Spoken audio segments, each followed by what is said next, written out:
I can't do the Indian style where we don't touch glasses or plastic. Yeah, the mics are all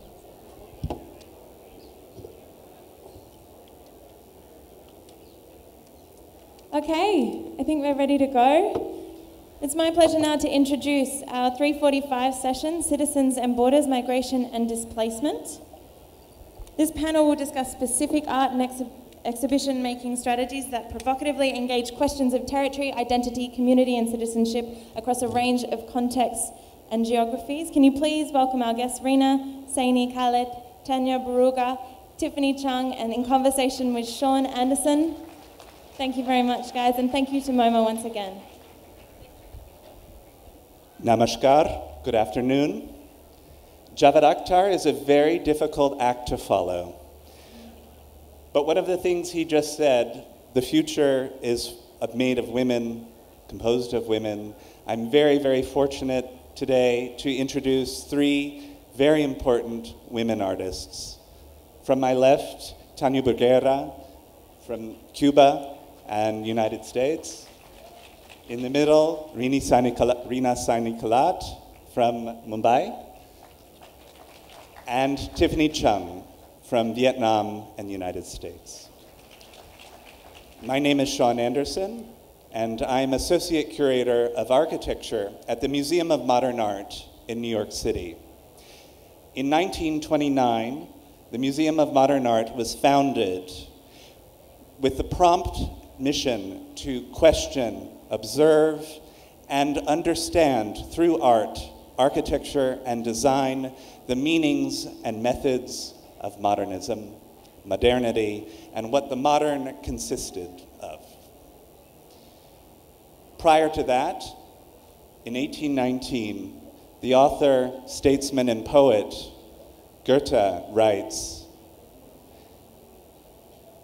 when there's, I apologize, I have it right here. He says, the country which does not protect the stranger soon goes under. Today, I'll be talking about an exhibition that I recently curated entitled Insecurities, Tracing Displacement and Shelter.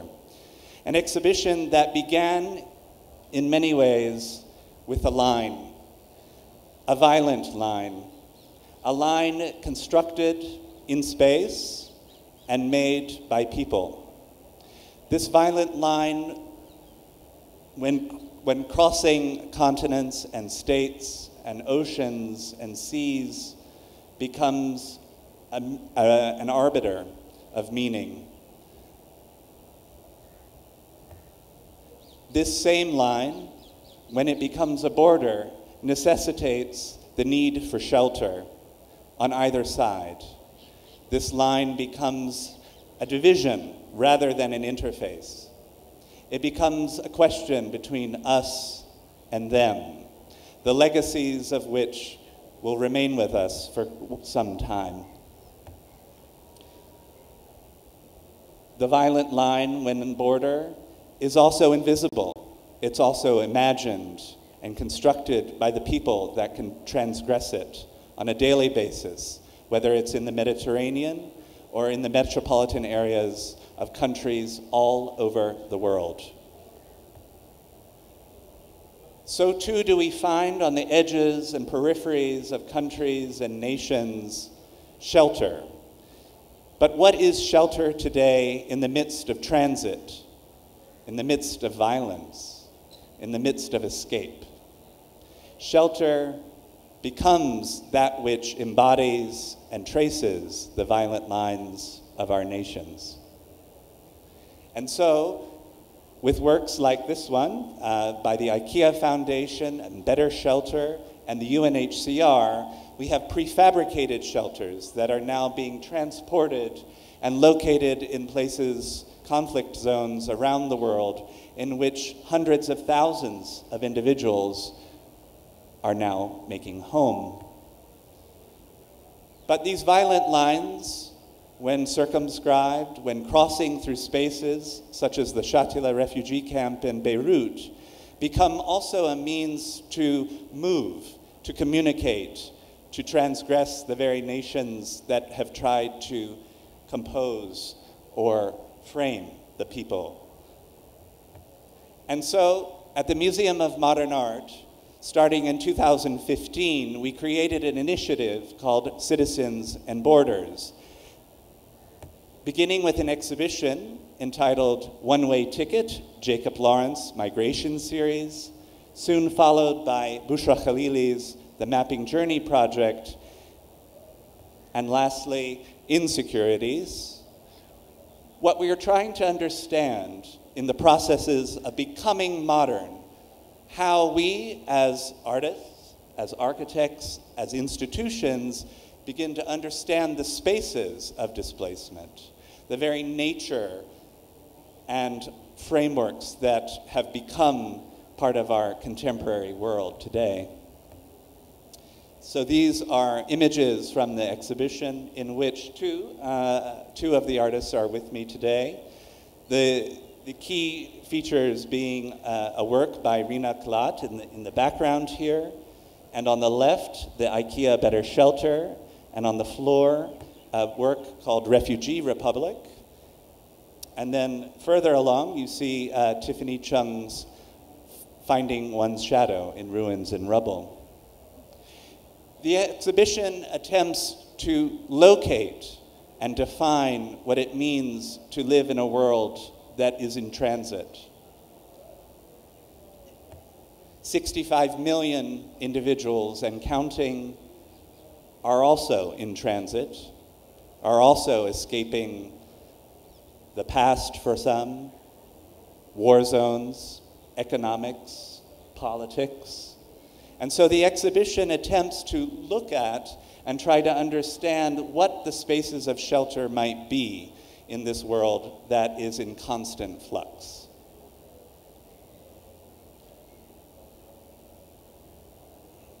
I'd like to begin with a brief explanation from each of the artists. And so I'll start here with Tiffany, who's going to present her work.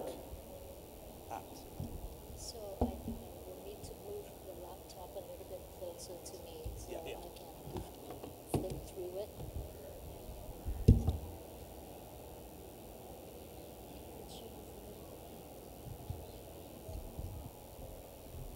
Thanks, Sean, for the introduction, and thank you to the audience for coming here today. So let me briefly go through the works that I have here. So the intersection of my artistic practice and academic discourse is situated between the aesthetics and archives, poetry and statistics, lived experiences and top-down policies, national narratives and micro-history, political imagination and participation. In my work, I revisit history and confront current issues of conflict, migration, displacement, urban progress, spatial and social political transformations, and the slippages between past colonial rhetoric with the present moment neoliberal reforms in the traumatized continents of Asia and Africa, as well as the Middle East.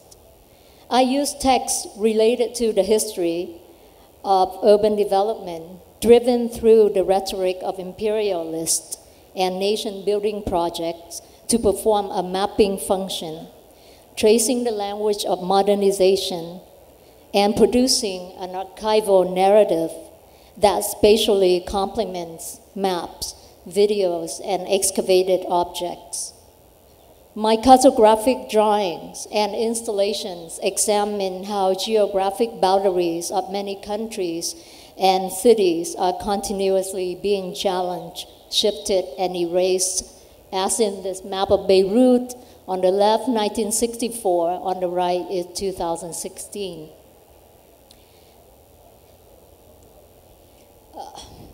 Through my ongoing comparative studies of forced migration, notably the current refugee crisis and the post-1975 Vietnamese Exodus project.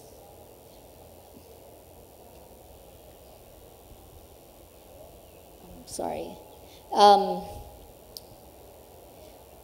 I think I missed something, but anyways, so this one is showing the Syria project, and this one is the Vietnam Exodus project.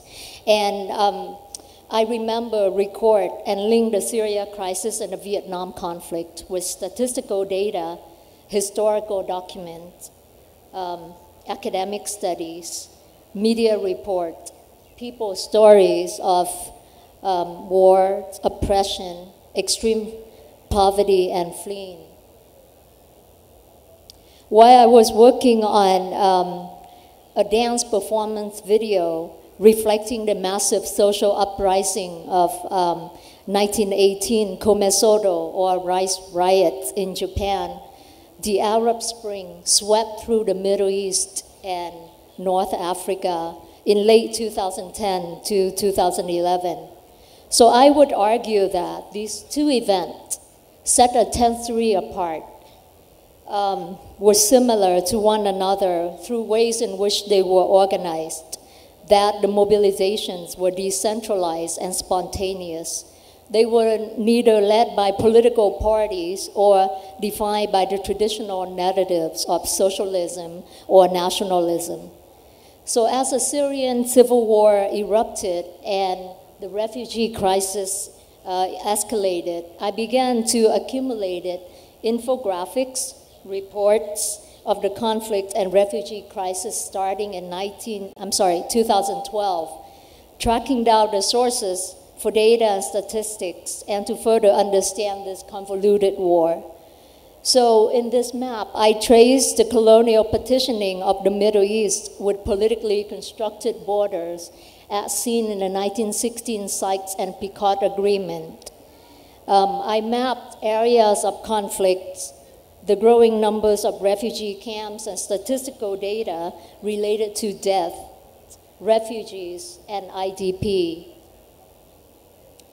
all compressed in my cartographic works.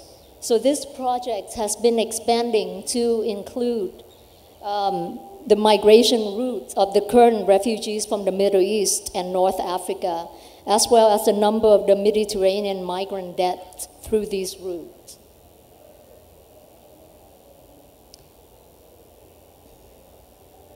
As a former refugee myself, the Syrian refugee crisis bears striking resemblances to the Vietnamese mass exodus between 1975 and 1997, still very vivid in my mind. The colonial history, the civil war, the influx of refugees into the immediate region, the boat escapes, the makeshift camps, the prolonged detention, the refugee status determination procedure, the host country's domestic resentment, the international community's compassion fatigue, and the deportation of the refugees. The Vietnam Exodus projects analyzes the Vietnamese refugees' migration trajectories, experiences, and the asylum policy that emerged and were imposed on them, to be presented through a series of panel discussions, map works, paintings, and essays, providing insight into the constant shift in international asylum policy making on already traumatized and distressed people. So I conduct intensive studies on the impacts of geographical shift and imposed political borders on different groups of the human populations. My work attempts to excavate layers of history, rewrite chronicles of places, and create intervention into the spatial and political narratives produced through statecraft. The extensive process of my academic research and ethnographic fieldwork reflects the complexity of reconstructing histories with fluctuating data and shifting boundaries, and my commitment to challenging the politically driven historical amnesia in countries currently under dictatorship. Thank you. So I'm going to pass the mic to Reena.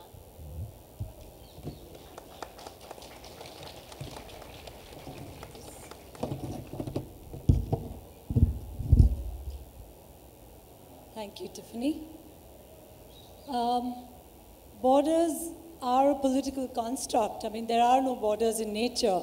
And when we think of boundaries as perhaps rivers or mountains as natural boundaries, they can be points of separation, but are often points of convergence and of ruptures and continuities. And the three bodies of work that I will be sharing with you come from three times phrases, like one from a decade of work that I made using the rubber stamp as a metaphor for the bureaucratic apparatus that both confirms and obscures identities, as something that either endorses, gives you state sanction. And this is a playfully made body of work which forms barricades by bringing in official names of those who've been denied visas to various countries. And of course, we know the denial of visas is often based on perceptions, based on class, gender, nationality, religion, and so on, and these deep-rooted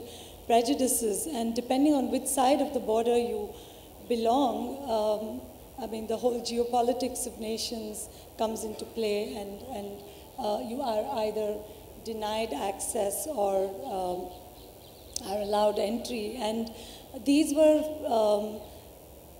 shown along with portraits of migrants who live in the neighborhood that I had my studio in those years, which is over a decade now.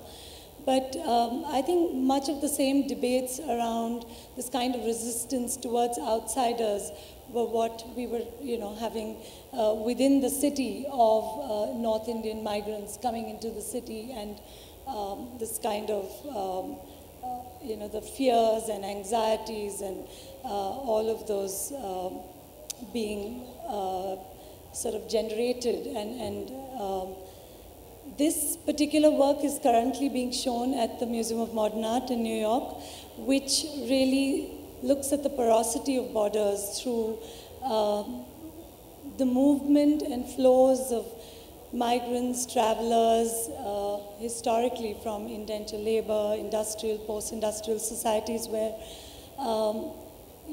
trade and technology are blurring these national boundaries. And it's made using electric cable, one that's of course a transmitter of ideas, information, and global flows of communication. Here is morphed into barbed wires and fences, almost sort of holding these inherent contradictions within the medium of being both conduit, carrier, and then morphs into these barriers. But I think from thinking about or investigating this role of an individual, a citizen vis-a-vis the republic through the rubber stamps, and in this work where I was thinking more and more about how borders were becoming redundant and no longer valid, and today perhaps with the failures of capitalist globalization, we are seeing them resurface in the manner in which they are in our presence. And this has a sound element with deep-sea drone sounds, factory sirens, ship horns, and communication tones. But thinking about ideas of, nationhood and what geographies meant and how one could move beyond geographies, and as a form of governance where nation states as a successful model were first instituted, and then moving on to this body of work, which is looking at the natural environment and how we as, are trying to sort of co-opt natural forms. And it's built through national symbols that are meant to unite people from a particular region or place, and here often become points of conflict. So each of these birds, animals, trees are actually one half from each side of countries that are partitioned, forming this sort of third entity that symbolically seem to unify these, and exploring ideas of independence and interdependence, where we realize that I think in this moment in human history, I felt the need to turn to a species other than the human race to look for cues in how we could perhaps coexist and cohabit this planet. So Marolf is the pine marten and the wolf. So these come from Serbia and Croatia and US and Mexico with the crested caracara and the eagle, or the deer and the lion, which is from Ireland, UK. And thinking about, I think we need to unpack a number of these terms of which I think we can take over the course of the discussion, and where we, in this case, like I said, this is of course the larger ecological questions, but I think before we go into those discussions, maybe we'll have Tania come in and then we can take this ahead. Thank you.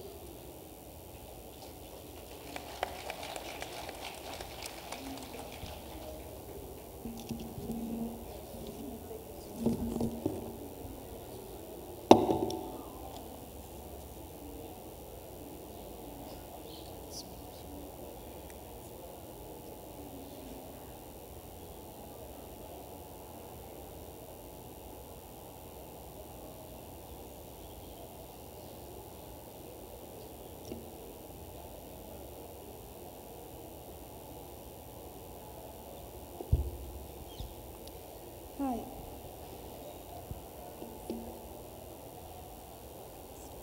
Hi. I think it's very easy to stand up here and talk about borders and talk about tolerance and talk about how inappropriate we are in regard to this kind of primitive separation of people.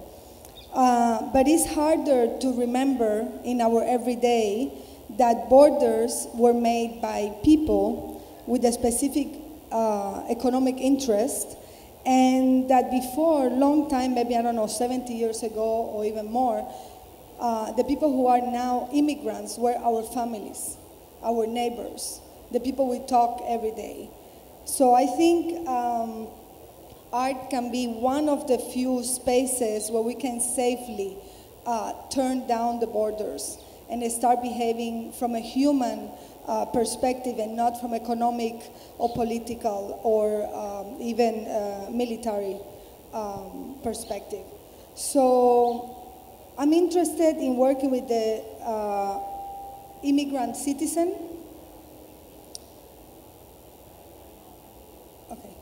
And I think there are two kinds of borders. There is the external border and the internal border. We usually locate the immigrants in what we see as an external border, meaning something that has nothing to do with us, something that is somebody else's fault. I think when we start talking about immigration and about the right of immigrants, it's very, very hard to coincide and to have the same opinions. Therefore, I think the most important thing is to start respecting immigrants. It's the first step.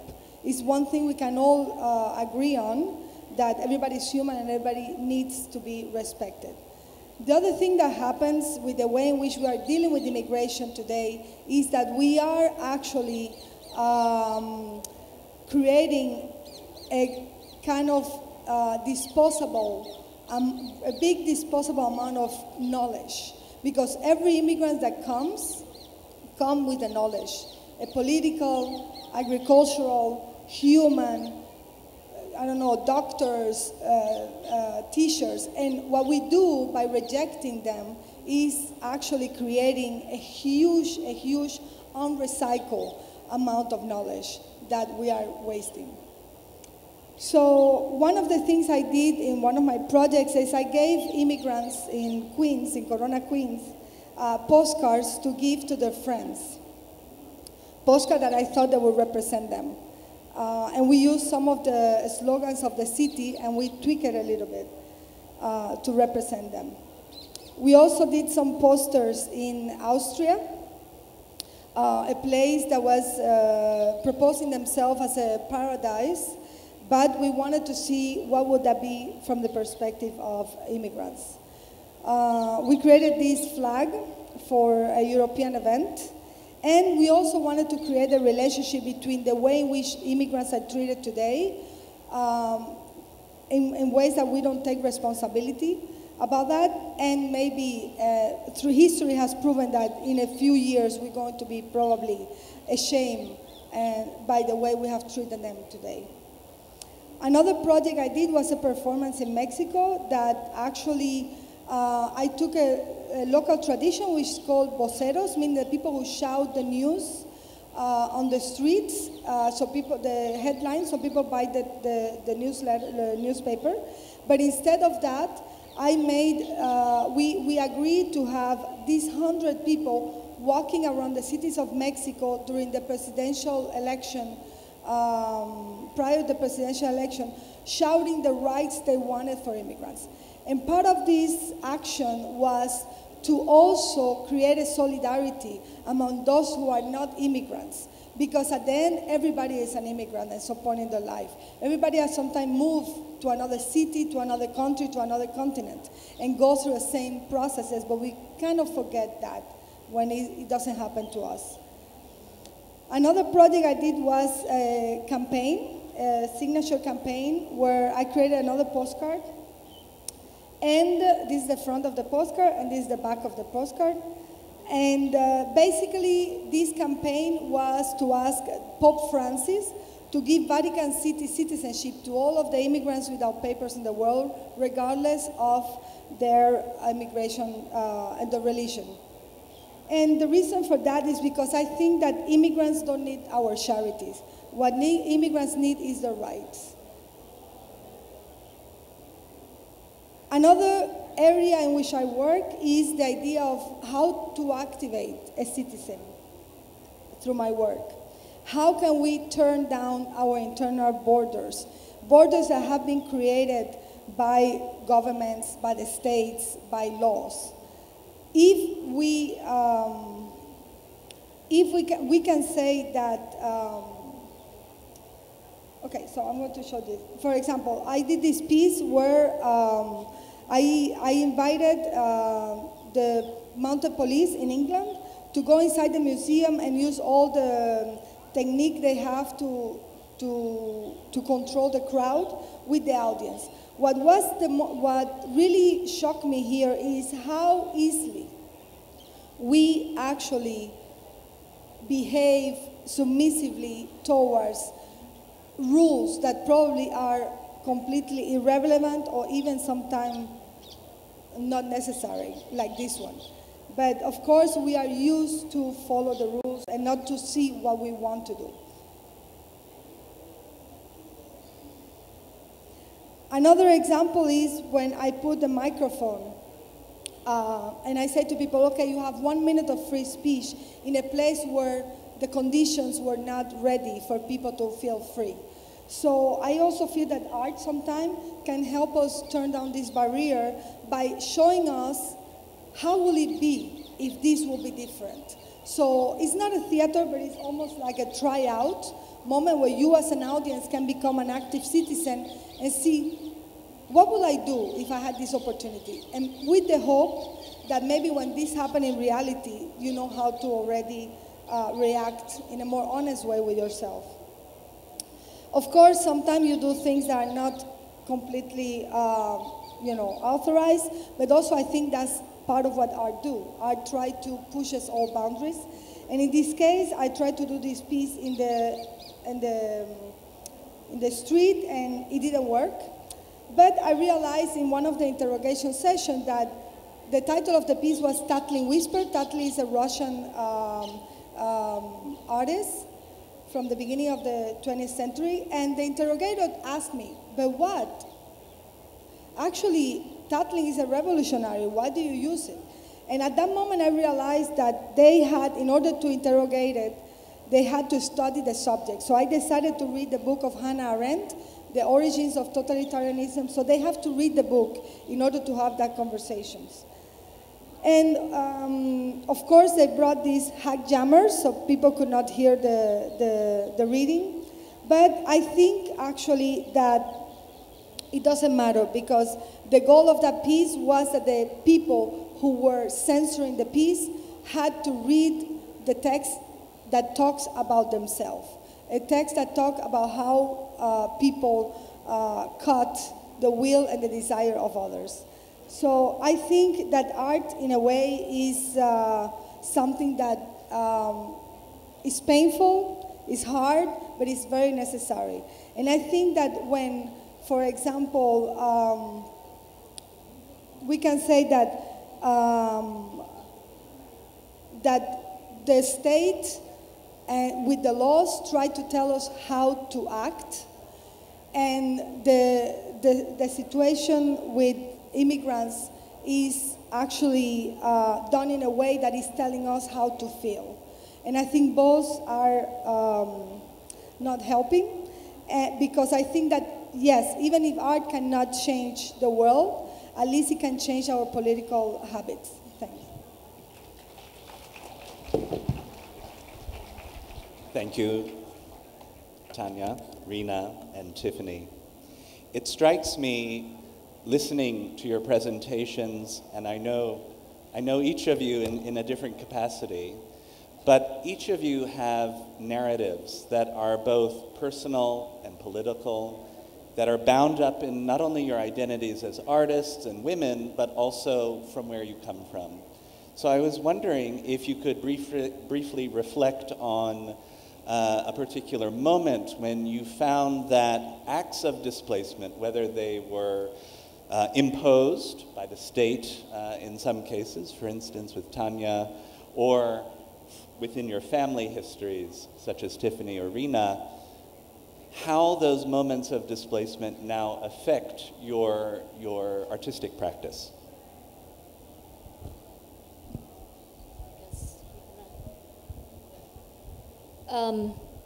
That's a very interesting question. And, you know, for everything that I have been working on, all the issues that I have tried to unpack in my work, at the core of it, displacement is the thing that I keep going back to.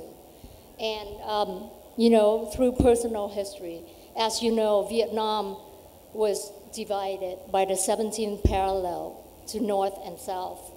And that was the first, I mean, it was not the first time that people were being displaced, but that was very distinct in the history that we all know. And 1975 is when the communist North took over the South to reunify the country. But that, again, you know, all the oppression and all the hardship really pushed people. So we have almost 2 million people fled by boat, and a third of them died at sea. So my family were just like, you know, those 2 million people, we were being displaced, right? And we never thought we would be able to come back to Vietnam any time in the future, in the near future. But the truth is, you know, I came back to Vietnam in 2000 and started basing there on and off until now. And interesting enough, I also feel displaced in the country that for years I thought it was the homeland. So, you know, that's how, you know, displacement has shaped my work and the trajectory of my development in my work. Well, I grew up in Mumbai, and like many of us, we, you know, believe we have such a secular upbringing. And although my father had moved from Lahore and his brothers moved post-partition, and much of the stories about partition were very much part of my growing up years and the silence around partition. But it was, I think, in my own experience in 92, 93 riots, 2002 riots, and thereon, that I began to question our own sort of environment, that we're with these deep divisions, whether we're today experiencing this sort of communalization of politics or the commercialization of the media space. And within that cacophony of voices, that you as an artist often have to step back and try and understand what is it that your own position, which is, of course, very self-reflective, often self-critical, but also to then think through our own perceptual limitations of,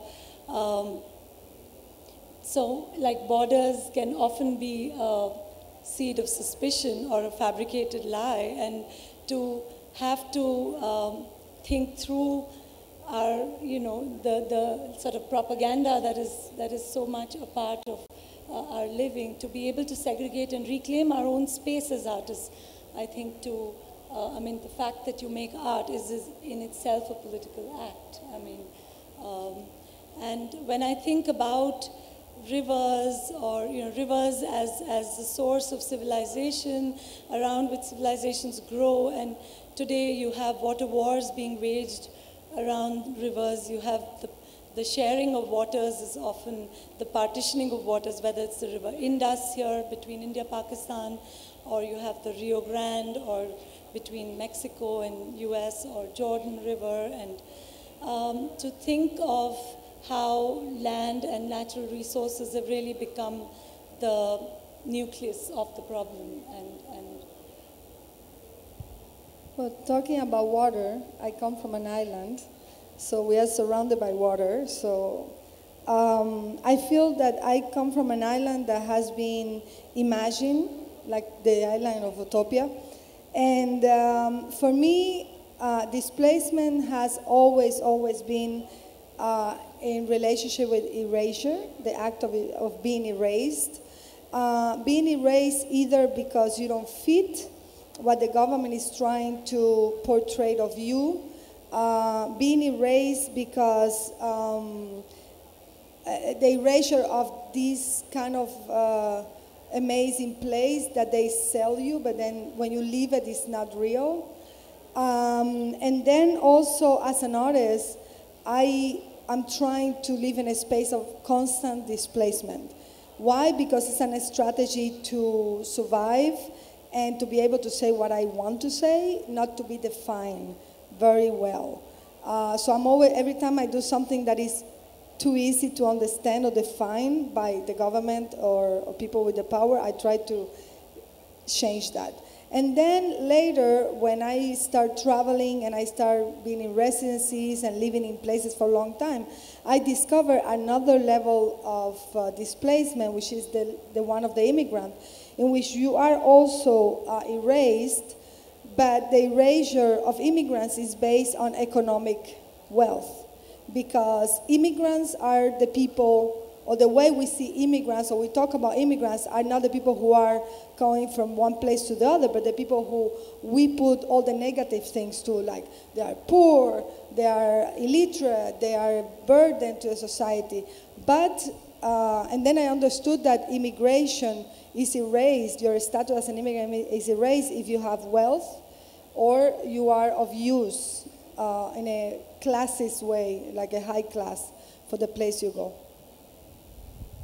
So in a way, for me, the movement of people, the migration of people, whether it's forced or whether it's voluntary, counteracts and also conflicts with the very notion of what a border is. A geopolitical border, on one hand, frames, it contains, it imposes, it encloses people, landscapes, wildlife, etc. And we live today in a very bordered world, despite the fact that we communicate regularly on our phones. We can move about on our phones, on Skype or on WhatsApp.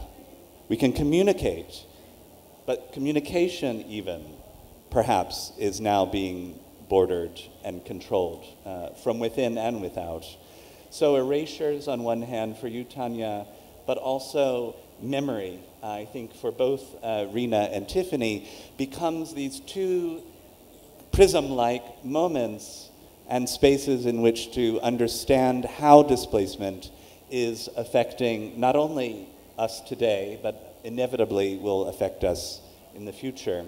And if we think of, for instance, climate change will inevitably transform the very world that we live in, whether it's changing the ways that we see territory or occupy territory, etc. So another layer of erasures will happen.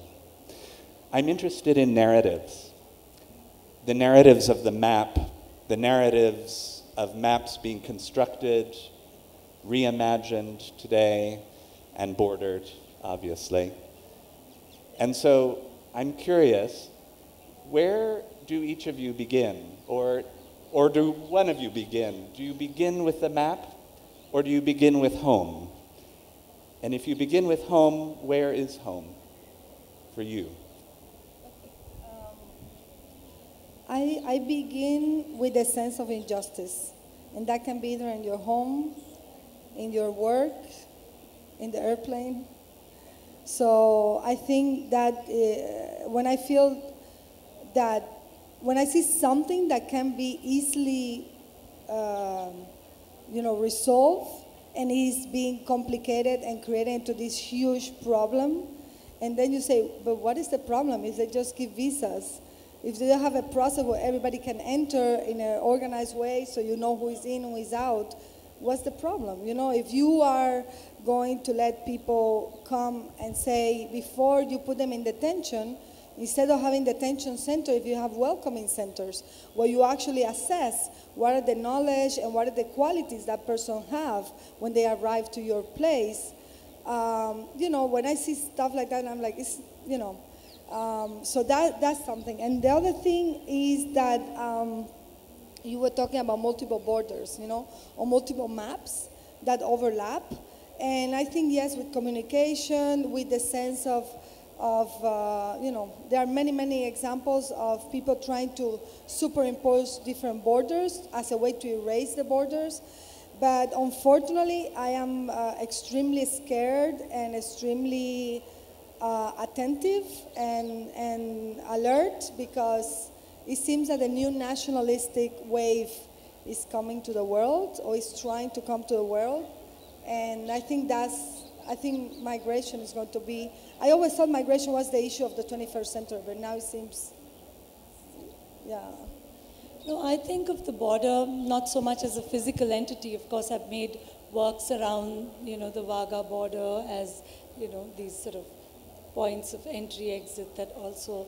But I often think about the kind of social barriers and how they're sort of so deep-rooted in a way that, where, of course, now borders are seen more as a process of what really transpires at the border. So when you're thinking about people fleeing war zones, seeking refuge, and you sort of criminalize them at the borders. And so we as a society, what are we doing to our own people? But also coming to notions of nationalism, and when we think of these national borders, they were always like the sense of patriotism was about really belonging, a sense of belonging, something that was above an individual, which belonged to a collective, to a community. And today, the very same ideas that it was built on are completely warped and distorted, because you are thinking of nationalism as excluding people, which it was never meant to be. Our founding fathers in the Constitution have always, spoken about how people would, have these great affinities. So I think what we will see is that no matter how many borders are created, there will be that many more lines. Sovereignties will be taken over by connectivity. That is the future. And no matter how hard, we are going to fight the border. I just go back to the point that you brought up, like you started with injustice. And, in my case, it's quite similar, because I don't remember since when I was told the story of how my father was being taken away and imprisoned for 14 years. So, and then he was taken to the north when my mother was in the south, and how she would have to go to the border to the petition, the demarcating line, in hope that he would go through that river, that demarcation line, to reunite with her, which never happened until the middle of 1980s. So, but that kind of stories are not recorded in any national narrative, in the grand narrative that we have. So again, go back to what you mentioned about an act of erasing. This erasure of history is so prevalent in Vietnam and in many other countries that under strongman dictatorship, right? So that's how I began. I began with that act of making sure that these micro histories of these people have to be recorded and remembered. Thank you. Borders have become the sites where histories begin and end, where identities commence and are extinguished. With that, we're going to open the audience for questions.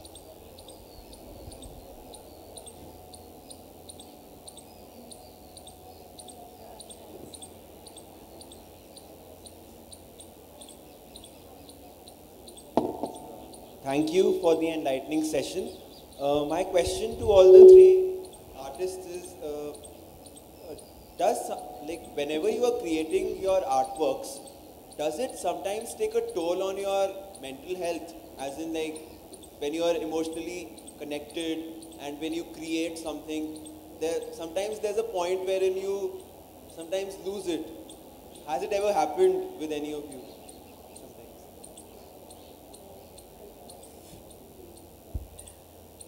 I think one thing I learned about being an artist is that you can be feeling pain and at the same time understanding where the pain comes from and at the same time understanding how to structure that pain to do something with it. So I think, yeah, we might have moments where we are like maybe, trying to find out how to endure not only what we're going through, but seeing so much suffering from other people. But I think art gives us that platform so we can see from different point of view the same, and especially because it's a communication tool, at least in my case, I always see it as a way to transform that pain into something useful. I would also briefly respond and say, from an institutional point of view, our role is not to inflict pain, but to ask questions that allows every viewer individually to understand their own pain and perhaps those of others.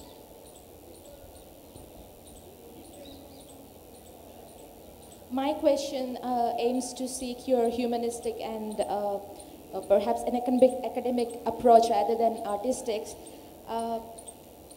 We're living in an era where countries like US and those in Europe and Middle East are becoming increasingly insecure about immigration, and this is reflected even in their state policies as well as the cultural interaction in the societies, for example, like the Burkini incident in France.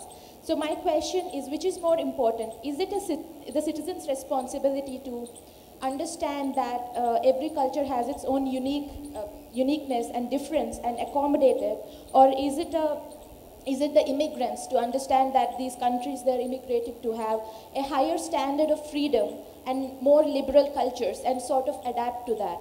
Who has the bigger responsibility in adapting to achieve that peaceful coexistence?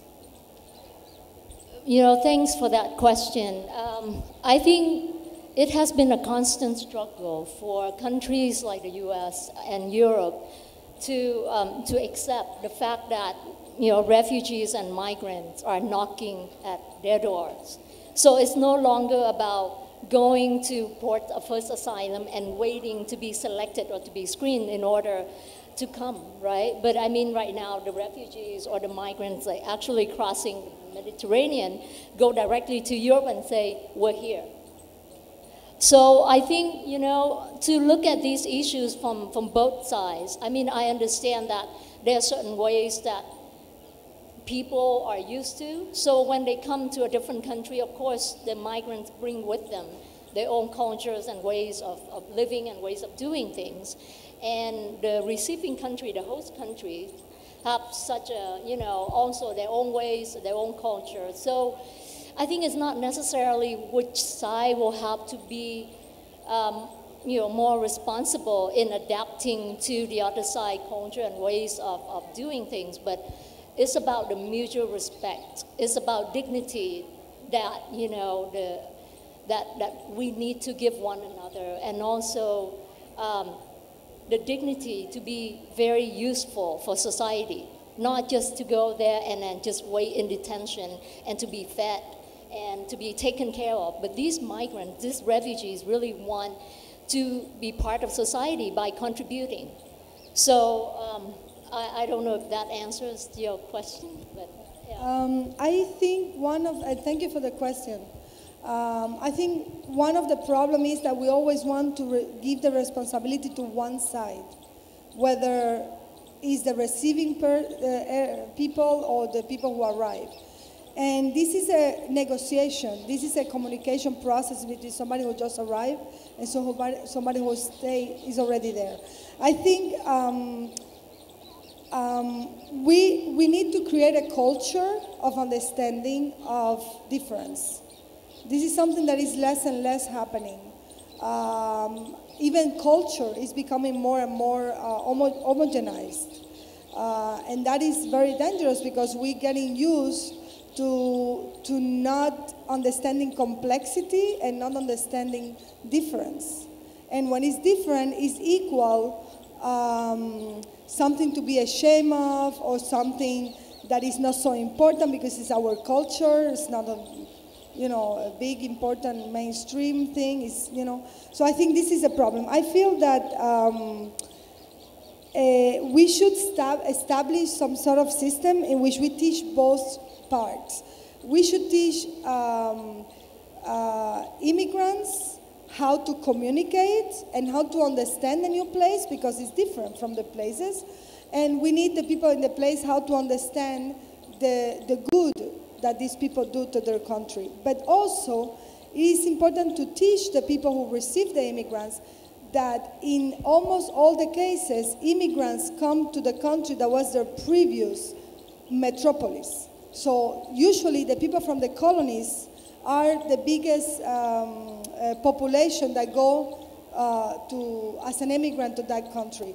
And also many times are the people who provoke the wars, who receive the people from that war. So I think they have to take responsibility as well as the immigrants who arrive and have been already established. They need to remember what it was to not having papers and what it was to be a new arrival. And this is also a responsibility of immigrants themselves. Hi, I have a question over here. I just wanted to ask you about the audiences you intend your art for. Because as something like MoMA it also has its own borders. It is a gentrified space. And a person who is likely to go for such an exhibit, who is likely to attend such an exhibit is probably already somewhat sensitive to such topics.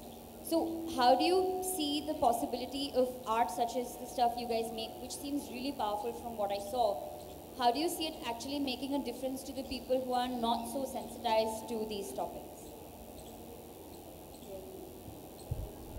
That is the very question that we ask ourselves all the time. And I think with me and Reena and Tania, I was just mentioning earlier to Tania that, we have really gone beyond art to really tap into this field of activism and politics. So, the work is no longer kind of be presented within the white walls of the institutions, but we are bringing it out here. I mean, we are sitting here talking to the audience at large. And also, we do, like what I mentioned in my little presentation, that from the political imagination to political participation, right? So you have to take charge just like the same thing with Tania, like I really wanted to ask you about your involvement in the politics in Cuba and what your plan for it. I mean, that would be interesting for the audience to know. It's just to right? add that, of course, today we don't really know our viewer because your work travels across the world and you often don't know who will be receiving the work. But I think the viewer really completes the piece. And I mean, MoMA has like the largest numbers of people that you could possibly imagine, and across different class, different parts of the world. So, I mean, to think that they are not sensitized enough would not be fair, because I think each receiver, each viewer brings something to the work, and I think that the work certainly transforms from the understandings of that people bring to it. So, but I would say very briefly that it's important that we should move away from the binaries of the colonial moment and actually think of difference as a productive space in which discussions like this one, which we're so fortunate to be a part of, but also the questions that each of you have, come to the fore, come to cultural institutions, come to museums and spaces like this, and begin to enact your own roles as citizens. Can I answer that question? My question is that we belong to this century belongs to women, and we expect women to start with having the world global village where there are no borders, there are no passports, visa required. Can that happen in this century, and how it can happen? This is the pertinent question which is required to be answered and which is we are waiting for. Thank you. I'm going to be the idealist here, but I think it can happen, but it can only happen if everybody here and beyond here stand up and start working for it. I think it only can happen if we are not letting the people who are creating fake divisions convince us that we have nothing to do with the person next to us. And it can happen, but it's a big fight and a long fight that we all have to do every day. You know, we all have to understand that when people come, we should not see them as somebody taking something from us, but understanding that you guys already took something from them in another moment. And this is okay, it's giving and receiving, you know. But, yeah, can I answer the other question of the audience? Very good.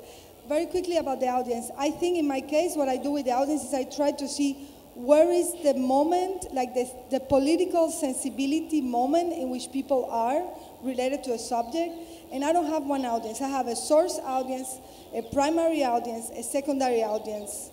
So I don't see them as a one big thing. I make a separation in the degree of information and intensity of the experience.